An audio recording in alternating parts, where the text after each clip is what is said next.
कल्याण बेतुर करपाड़ा इलाके में दिल दहलाने वाली घटना। 8 साल के बच्चे पर आवारा कुत्ते ने किया हमला। कुत्ते ने बच्चे का गुप्तांग नोच लिया और मुंह भी काट लिया। कल्याण में आवारा कुत्तों का आतंक, बार बार शिकायत के बावजूद केडीएमसी की अनदेखी।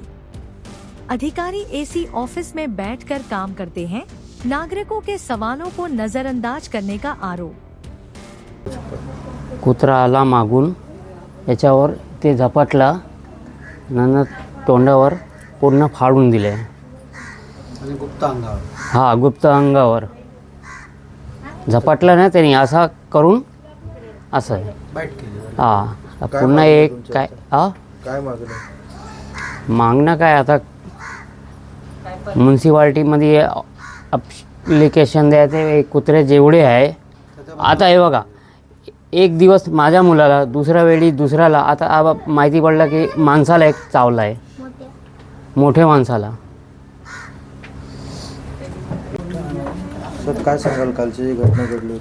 कल्याण डोंबिवली महापालिकेच्या परिक्षेत्रामध्ये भटक्या कुत्र्यांचा प्रादुर्भाव मोठ्या प्रमाणात वाढला असल्या कारणाने त्या ठिकाणी हे भटके कुत्रे लहान मुलांना, मोठ्या माणसांना आणि महिलांना चावतात. वारंवार महापालिकेमध्ये ते नागरिक तक्रार करतात, परंतु प्रशासन याकडे पूर्णपणे दुर्लक्ष करते. आता हे छोटा मुलगा आहे, ही घटना आहे. परवा दिवशी एक मोठ्या मुलाची घटना झाली. त्याच्या अगोदर एक दिवस आंबेडकर नगरमध्ये दीपक भालेराव यांच्या तिथं पण अशीच घटना झाली, लहान मुलांना चावला होता. महापालिकेच्या कर्मचाऱ्यांना बोलून मी सांगितलं की हे डॉग व्हॅन ह्या ठिकाणी कार्यरत करा, परंतु प्रत्यक्षतः कार्यरत होत नाही.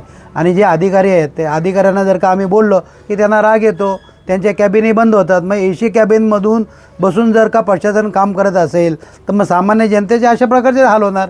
जनतेला कोणी कैवारी आहे की नाही, हा माझा स्पष्ट आरोप आहे. आणि महापालिकेचे आयुक्त महोदय आहेत त्या तर जनतेच्या प्रश्नाकडे टोटल दुर्लक्ष करतात, असा माझा स्वतःचा स्पष्ट आरोप आहे.